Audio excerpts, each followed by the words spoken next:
Nahukay at na-recover ng mga otoridad ang high-powered weapons kasama ang mga magazine at bala nito na pagmamay-ari umano ng New People's Army o NPA sa Barangay Masi, Sinundangan Valley, Rizal, Cagayan, Kamakalawa, February 14. Ayon sa pamunuan ng Provincial Intelligence Unit sa tulong ng isang sumukong miyembro ng NPA, nalaman na may isang firearms cache na nakabaon sa bulubunduking bahagi ng Barangay Masi, Sinundangan Valley. Agad na nagsagawa ng mabilis at maingat na operasyon ang mga otoridad na nagresulta sa pagkakarecover ng mga malalakas na kalibre ng armas.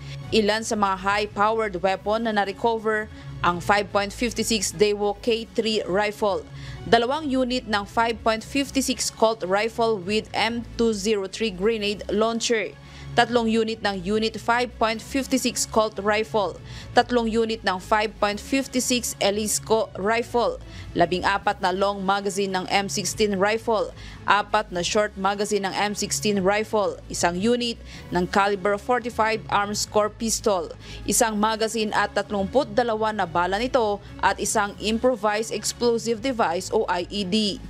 Ayon kay Police Colonel Julio Gorospi Jr., ang Provincial Director ng Cagayan Police Provincial Office, itinuturing nila ito na isang malaking tagumpay ng Cagayano Cops. Pinangunahan ng matagumpay na operasyon ng Provincial Intelligence Unit kasamang Rizal Municipal Police Station, 1st Provincial Mobile Force Company, 17th Infantry Battalion, Philippine Army at iba pa. Grace Doctolero, humahataw sa balita ngayon.